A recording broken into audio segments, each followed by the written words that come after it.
Kim Taiho wiped the grease from his hands on the dirty cloth hanging from his belt. The underground workshop was always too hot and too dark. The strange blue lights that the Keltharians used hurt his human eyes after working for hours, but he had no choice. This was his life now. 3 years had passed since the Keltharian ships appeared in Earth's sky. 3 years since the war that lasted only 6 days. 3 years since most of humanity died. Taiho was one of the lucky ones, if you could call being a slave lucky. At least he was still alive. Emperor Vextar liked to collect things. Old things. Dangerous things. Things from dead worlds and forgotten wars. His palace was built like a museum, with levels going deep into the planet's core. Each level held artifacts from civilizations that no longer existed. Taiho's job was simple. Keep the basic systems running. Fix what broke. Clean what got dirty. But never ever touch the important things. The Emperor had made that very clear on Taiho's first day. Human, Vextar had said, his 4 eyes glowing red in the dim light. You will maintain my collection. You will fix the lights, clean the filters, repair the basic machines.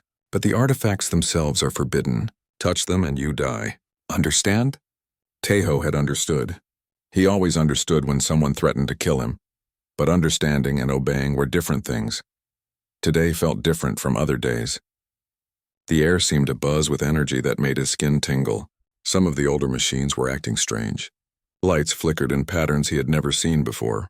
The temperature control systems kept switching between hot and cold without reason. Taiho moved through the familiar corridors with his toolbox. Level 47 was having power problems again. The Keltharian guards barely looked at him anymore. After 3 years, he was just part of the background. A useful tool that walked and talked. He took the lift down to level 47. This was one of the deeper levels where the Emperor kept his most dangerous prizes. Taiho had been here many times but always felt nervous. The artifacts down here were different. Some of them seemed to watch him as he worked. The power problem was in Section J near the back wall. Taiho walked past glass cases holding weapons that could destroy planets. He passed machines that bent space and time. He saw devices that his human brain could not even understand. All of them sat silent and dead, waiting for someone to bring them back to life. The broken power unit was behind a huge metal wall. Taiho had seen this wall many times but never paid much attention to it. Today was different. Today he noticed something strange. There was a crack in the wall. A thin line that ran from floor to ceiling, and through that crack he could see light. Not the harsh blue light of Keltharian technology, but something softer, something that reminded him of sunshine on Earth. Taiho looked around. No guards were watching. The security cameras were focused on the artifact cases, not on him. He pressed his face against the crack and peered through. What he saw made his breath catch in his throat. Behind the wall was a chamber so huge that he could not see the other side. And in the center of that chamber stood something impossible. A giant made of metal and crystal, a machine in the shape of a man but 200 meters tall. Its surface was covered with symbols that seemed to move and shift when he looked at them. Cables and tubes ran across its body like veins under skin. The giant was beautiful and terrible at the same time. Even though it was clearly a machine, it looked alive, as if it was sleeping and might wake up at any moment.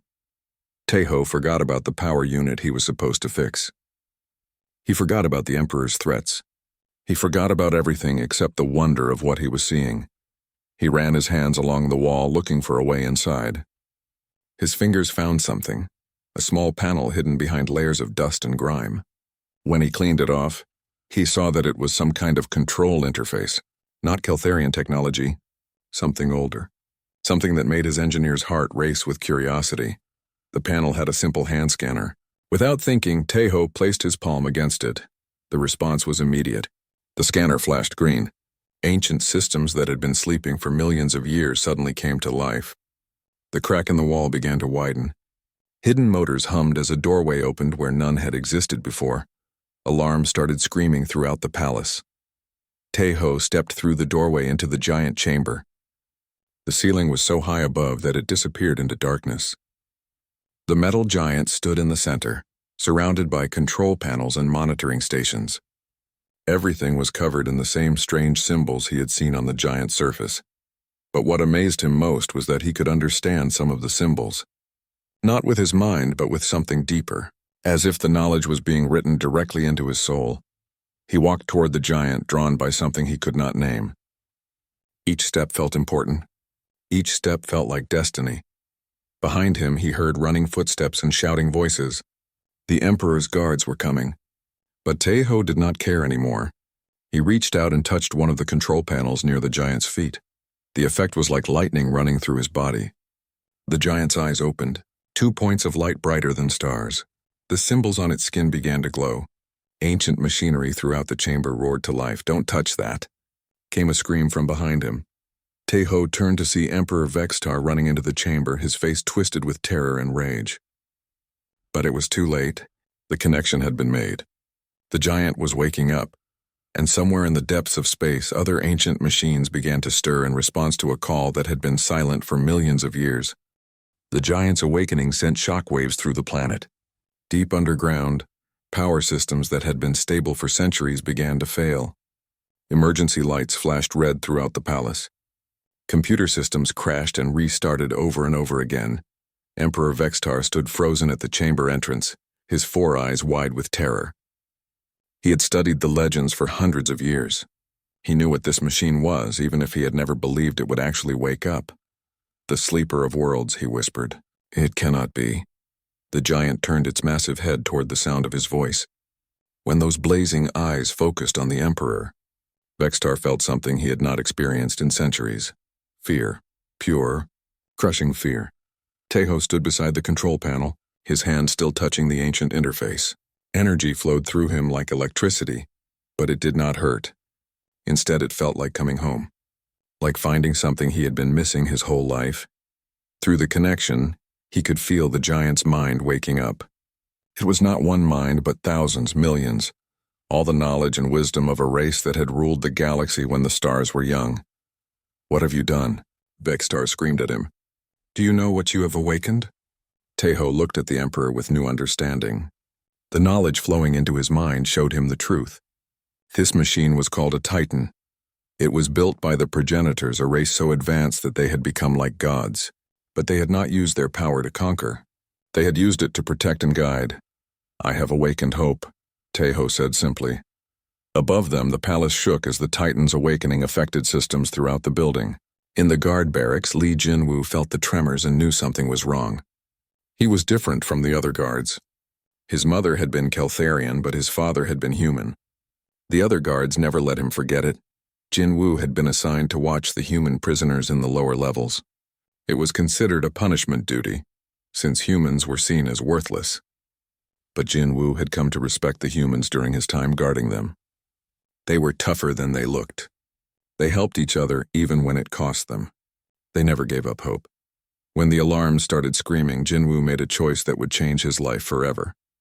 Instead of running toward the emergency, he ran toward the prison levels. In cell block 7, Choi Min-ho was trying to sleep when the building began to shake. He had been a teacher on Earth before the war. Now he spent his days cleaning floors and emptying garbage, but he still remembered things. Important things about human nature and what made people strong. "What's happening?" asked the woman in the next cell. Her name was Park So-jin, and she had been an engineer like Taeho. She was the one who had taught Taeho most of what he knew about fixing machines. "I don't know," Min-ho replied. "But something big is changing." The cell doors suddenly clicked open. Emergency protocols were activating throughout the palace as systems failed. Jinwoo appeared at the entrance to the cell block, his weapon drawn but pointed at the ground. "Come with me if you want to live," he said in broken human language. So-jin stared at him. "Why are you helping us?" "Because," Jinwoo said, "I think my human father was right about something. He always said that humans were special. I never believed him until now." The group of freed prisoners followed Jinwoo through corridors filled with smoke and flashing lights. Other guards ran past them, but they were all heading toward the upper levels where the important Keltharians lived. No one cared about escaped human slaves when the Emperor's palace was falling apart. They reached a service elevator that still worked.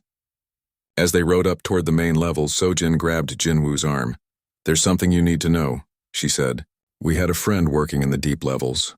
A mechanic named Kim Tae-ho. If something is happening down there, he might be the cause of it," Jinwoo finished. He had heard the name before. The human who could fix anything. The one the Emperor trusted with his most precious machines. Meanwhile, in the giant chamber, the Titan was fully awake now. It stood slowly, ancient joints moving for the first time in millions of years. Dust and debris fell from the ceiling as the massive form straightened to its full height. Emperor Vextar backed away, pressing himself against the wall. "Please," he begged. "I am Emperor of the Keltharian people. I rule 12 star systems. I have power beyond imagining." The Titan looked down at him. When it spoke, its voice was like thunder rolling across mountains. But somehow Tejo could understand every word. "You rule through fear and conquest," the Titan said. "You take what others build and call it your own. This is why you could never wake us. This is why your people will never inherit what we left behind." Vextar fell to his knees. "What do you want?" "I will give you anything." "We want nothing from you," the Titan replied. "But this human—" The great head turned toward Tejo. "This one is different. This one woke us not for power, but from curiosity, from the desire to understand and learn." Tejo felt the connection between him and the Titan growing stronger. Through it, he could sense other things waking up across the galaxy. Other machines. Other tests that had waited for the right person to find them. "What's happening to me?" he asked. "You are becoming what you were meant to be." The Titan answered. "Your species has a gift. You see problems and cannot rest until you fix them. You see suffering and must try to end it. You see something broken and work to make it whole again. This is why we chose your kind." The Emperor made a strangled sound. "Chose them? But they are primitives. They lost their war in 6 days. They lost because they refused to use the weapons that would have saved them." The Titan said. "They would not destroy civilian worlds, even enemy worlds. They would not sacrifice the innocent to win. This weakness you see is actually their greatest strength." Outside the chamber, Commander Rathel was gathering his forces. He was the Emperor's top military leader, a veteran of a dozen conquered worlds. But he had never faced anything like this. His soldiers' weapons were failing. Their armor was shorting out. Even their ships in orbit were reporting system failures. Whatever was happening in the deep levels was affecting technology across the planet. "Sir," one of his lieutenants reported, "long-range sensors are detecting massive energy signatures throughout the galaxy. It's like something is calling out to them." Rathel felt a chill run down his spine. He had studied the old legends too. Every Keltharian child knew the stories of the progenitors and their great machines. But those were just stories, weren't they? In the chamber, the Titan was accessing systems that had been dormant for eons. Ancient factories buried on dead worlds began to stir. Hidden bases in empty space came back to life. And on distant planets where humans had been scattered as slaves, sensitive individuals began to feel something calling to them. The galaxy was changing. The long sleep was ending. And it had all started when a curious human mechanic could not resist touching something he was told to leave alone. On the mining colony of Kepler 442b, HFY War was checking the daily work reports when the stars began to sing. That was the only way she could describe what happened. One moment she was reading numbers on a screen, and the next moment she could hear something calling across the empty space between worlds. Not with her ears, but with something deeper inside her mind. HFY had been leading the human resistance on this world for 2 years. It was not much of a resistance, just 47 people hiding in abandoned mine shafts, stealing food and supplies when they could. But they had never given up hope that someday they might strike back against the Keltharians who had destroyed their home. Leader Yu called Nam Subin from across the cave. The young woman was their technical expert, good with computers and machines despite being only 19 years old. "Something strange is happening to our equipment." Subin was staring at a communications array they had built from salvaged parts. The screen was filled with signals coming from every direction in space. Strong signals like nothing they had ever detected before. "What am I looking at?" HFY asked. "I'm not sure," Subin replied. "But I think something is waking up out there. Something big." As she spoke, Subin felt a strange tingling in her head. Images flashed through her mind. A giant made of metal and light. A human man standing beside ancient controls. Machines stirring to life on worlds she had never seen. She gasped and grabbed HFY's arm. "There's another human connected to this. Someone who started it. I can see him." HFY had learned to trust Subin's instincts about technology. The young woman had a gift for understanding how machines worked, even when she had never seen them before. If Subin said something important was happening, then they needed to pay attention. "Can you tell where the signals are coming from?" Subin closed her eyes and concentrated. The visions became clearer. The Keltharian capital world.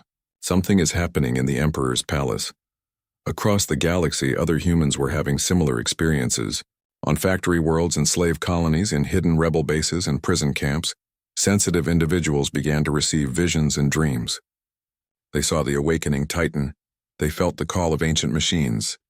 And somehow they knew they needed to answer. Back on the capital world, Teho was learning to use his connection with the Titan. Through the machine's vast network of sensors, he could see and hear things happening across the planet. He watched Keltharian fleets trying to get into position to attack. He saw human prisoners escaping from facilities as security systems failed. Most importantly, he could feel other humans across the galaxy starting to wake up to their potential. "What's happening to my people?" he asked the Titan. "They are remembering what they truly are," the machine replied. "Your species has abilities that lay dormant until activated by the right stimulus. We built our machines to recognize and enhance these abilities." Emperor Vextar had stopped trying to argue. He sat in a corner of the chamber watching his empire crumble around him. Everything he had built was falling apart because one human had touched the wrong button. "How?" he whispered. "How can primitives do what my people could not?" The Titan's glowing eyes turned toward him. "Your people conquered 12 star systems, but you never learned the most important lesson of all. True strength comes not from taking, but from giving, not from ruling, but from serving. Your humans understand this naturally." Through the connection, Teho could sense what the Titan meant. He thought about his friend Park So-jin, who had shared her engineering knowledge even when it meant less food for herself. He thought about Choi Min-ho, who still tried to teach the younger prisoners even after years of slavery. He thought about all the humans who had sacrificed themselves during Earth's final battle, not because they had to, but because they chose to protect others. Meanwhile, Jinwoo was leading the escaped prisoners toward the deep levels. They moved through service tunnels and maintenance shafts, avoiding the main corridors where Keltharian soldiers were running back and forth in panic. "Where are we going?" Sojin asked. "To find your friend," Jinwoo replied. "If he's responsible for all this chaos, we need to make sure he stays alive." As they traveled deeper into the palace, they began to encounter other humans, slaves and prisoners who had escaped when their containment systems failed. Soon, Jinwoo was leading a group of more than 50 people through the maze of tunnels. They reached level 47 just as Commander Rathel arrived with his soldiers. The military commander had decided that the only way to stop the crisis was to destroy whatever was causing it, even if it meant damaging the Emperor's precious collection. "Seal off this level," Rathel ordered. "Nothing gets in or out until we can neutralize the threat," but he was too late. The humans were already inside the secured area, and the Titan's awakening had activated security systems that even the Keltharians didn't fully understand. Ancient defense protocols came online throughout the palace. Barriers made of energy sealed off corridors. Automated systems began identifying threats and responding to them. The palace, built on top of progenitor ruins, was remembering its original purpose. In the giant chamber, Teho felt the palace's systems connecting to his consciousness through the Titan. He could control doors, lights, security barriers, even life support systems, but the power was overwhelming. "I can't handle all of this," he told the Titan. "You do not have to," the machine replied. "Others are coming, others who can help share the burden." As if summoned by his words, Sojin and the other escaped prisoners appeared at the chamber entrance. They stopped in amazement at the sight of the towering Titan, but Sojin's eyes went immediately to her friend standing beside the control panel. "Teho," she called out. "What have you done?" He looked at her with eyes that seemed to glow with inner light. "I think I've started a revolution." Behind the humans, Jinwoo stared up at the Titan in wonder. His mixed heritage let him understand both human and Keltharian languages. But when the giant spoke, he heard something else entirely. The voice of wisdom and ancient knowledge. "You are welcome here," the Titan said to the newcomers. "You are the ones we have been waiting for." More humans began to enter the chamber. Some were escaped prisoners, others were slaves who had found their way to freedom when their restraints failed. All of them felt the same pull that had drawn Teho to touch the controls. As each person entered the chamber, they felt the connection growing stronger. The Titan's influence was spreading, not just through technology, but through the awakening abilities of the humans themselves. On distant worlds, resistance groups were receiving the same call. They were beginning to move, leaving their hiding places and starting the long journey toward the capital world. They didn't know why they needed to be there, but the certainty was absolute. The galaxy was changing, and humans were at the center of that change. The question was whether they would be ready for what was coming next. Jae-sung had been Earth's chief diplomat during first contact with the Keltharians. He had tried to find a peaceful solution, even as enemy ships filled the sky above his home world. Now at 73 years old, he was just another slave on a distant colony. But when the call came through space, he felt young again. The old man stood in the middle of the slave camp on Rigel 7. Looking up at stars he could not see through the dome overhead. But he could feel them calling. Every human in the camp could feel it. "What's happening to us?" asked the woman next to him. Her name was Go Yoonji, and she had been a Keltharian citizen before the war. Her marriage to a human had cost her everything when Earth fell. "We're remembering who we are," Jae-sung said softly. "We're remembering what we were meant to become." Across the galaxy, on more than 200 worlds, humans were having the same realization. The Titan's awakening had triggered something in their genetic code. Abilities that had been sleeping for thousands of years were coming alive. On the capital world, the chamber holding the Titan had become a gathering place. More humans arrived every hour, drawn by the connection they felt to the ancient machine. The Titan welcomed each one, and each person who entered added their strength to the growing network. Taeho was no longer alone in his connection to the machine. Sojin had joined her consciousness to his, and together they could control the palace systems more easily. Other humans were learning to interface with different parts of the network. "It's like we were designed for this," Sojin said in wonder. The Titan's voice filled their minds. "You were, not by evolution but by us. Long ago, when your species was still young, we visited your world. We saw potential in your people, but they were not ready, so we planted seeds in your genetic code, seeds that would bloom when the time was right."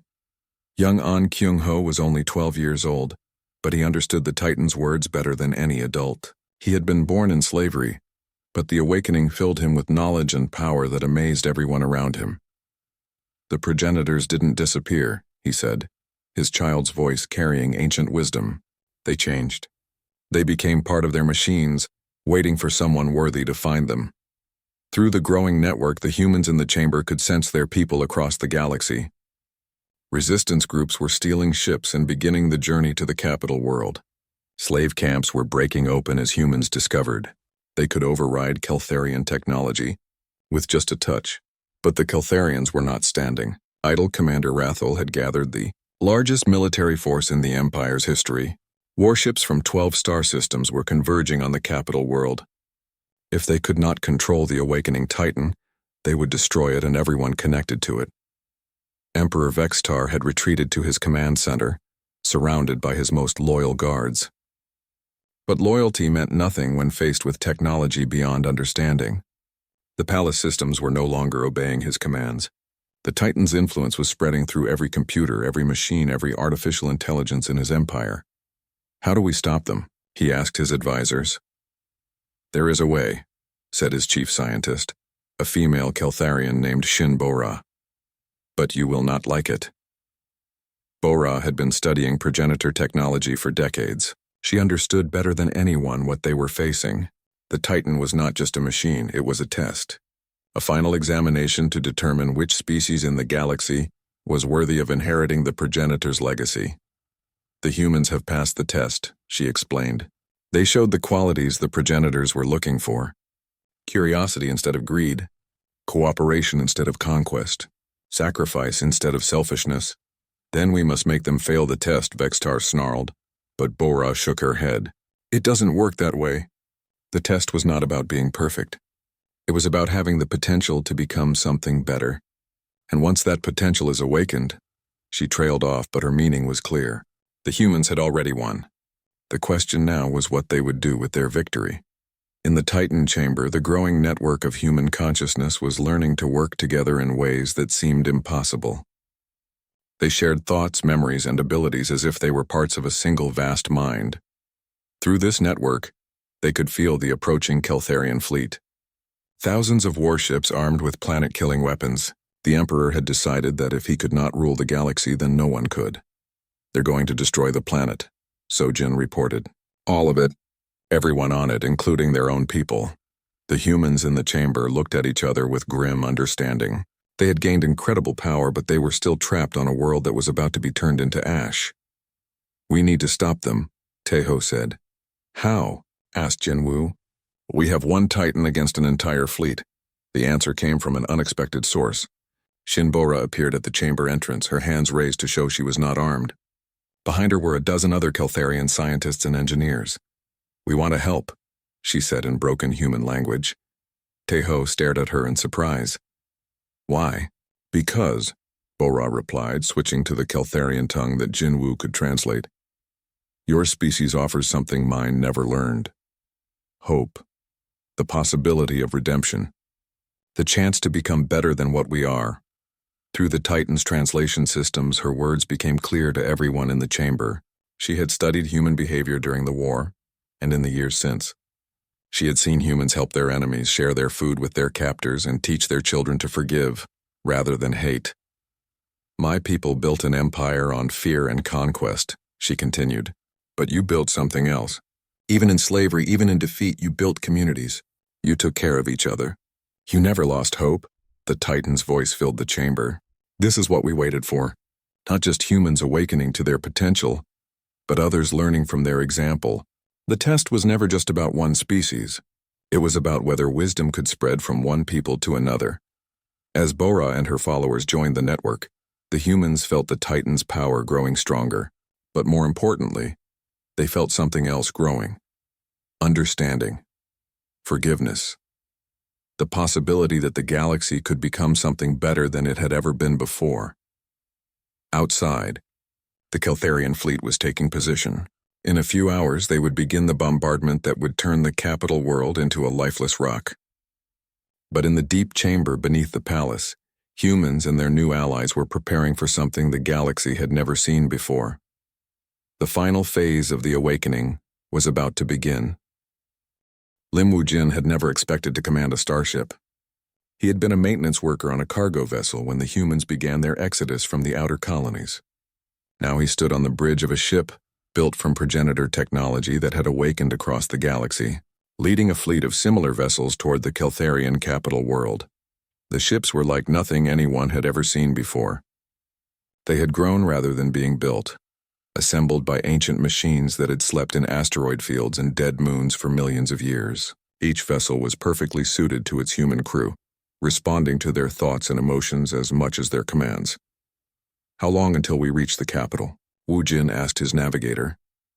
6 hours, came the reply from Bae Seong-min, a young man who had achieved something no human had ever done before. He had allowed his consciousness to merge completely with progenitor technology, becoming something new. Not quite human anymore, but not machine either. He was a bridge between what humanity had been and what it could become. Through Seong-min's enhanced senses, the fleet could navigate hyperspace in ways that should have been impossible. They moved faster than light, but more than that. They moved through dimensions that normal technology could not access. The Keltharian fleet is already in position, Seong-min reported. They're preparing to destroy the planet. On the surface of the capital world, the final confrontation was beginning. Emperor Vextar had activated the ultimate weapon of his empire, a device that could crack a planet's core and turn the entire world into a star. He would rather rule over ashes than watch humans inherit what he believed was rightfully his. But in the deep chamber, the Titan and its human partners were ready. Taeho, Sojin, and dozens of other humans had learned to work together through the network. Their combined consciousness could reach across space itself, touching every piece of progenitor technology in the galaxy. Ancient guardians on forgotten worlds, sleeping titans in the hearts of dead stars, constructors that could rebuild entire civilizations. All of it was awakening. All of it was responding to the human touch. It's time, the Titan announced. Show them what you have learned. The first miracle happened when Vextar activated his planet killer. The weapon fired, sending energy deep into the world's core. But instead of causing destruction, that energy was absorbed and redirected by systems the Emperor had never known existed. The planet's progenitor infrastructure had been waiting for this moment. The deadly energy was transformed into something else. Something that reached out into space and touched every Keltharian ship in the fleet. not to destroy them, but to change them. Commander Rathel watched in amazement as his flagship's weapons transformed before his eyes. Plasma cannons became medical devices. Torpedo tubes turned into construction tools. His warship, designed to bring death, was becoming an instrument of healing and creation. Across the fleet, the same transformation was taking place. Soldiers found that their armor would no longer function as weapons. Instead, it enhanced their ability to help and protect others. Ships that had been built to destroy worlds were becoming vessels of exploration and aid. "What's happening to us?" Rathel demanded. The answer came from the planet below, carried on waves of energy that reached into every mind in the system. It was Teho's voice, but enhanced by the Titan's power and the network of human consciousness. "You're being given a choice," he said. "You can continue to be what you were, conquerors and destroyers, but your tools will no longer serve that purpose. Or you can become something better. You can learn what we learned. That true strength comes from building up rather than tearing down." Some Keltharians rejected the change. They fought against the transformation, trying to force their weapons to work as they always had. But their efforts only made the conversion more complete. The more they struggled to maintain their old ways, the more thoroughly their tools were transformed. Others, like Commander Rathel, felt something they had never experienced before. Relief. The burden of conquest and oppression was being lifted from their shoulders. They could choose to be protectors instead of destroyers. On the planet's surface, Emperor Vextar made his own choice. Faced with the complete failure of his ultimate weapon, he grabbed a small plasma rifle and headed for the Titan chamber. If he could not destroy the humans with superweapons, he would kill them with his own hands. He found the chamber filled with light and music. Humans and Keltharians working together. Their minds linked through the progenitor network. The Titan stood among them like a benevolent giant, its eyes glowing with ancient wisdom. "You," Vextar screamed at Teho. "You have destroyed everything." Teho looked at the Emperor with something like pity. "No," he said gently. "I freed everyone, including you if you'll let me." The Emperor raised his weapon, but when he tried to fire, nothing happened. The rifle had been transformed like all the others, becoming a tool for construction rather than destruction. Vextar fell to his knees, finally understanding that his old world was truly gone. Everything he had built his identity around, power, conquest, dominance, was meaningless now. "What am I supposed to be?" he whispered.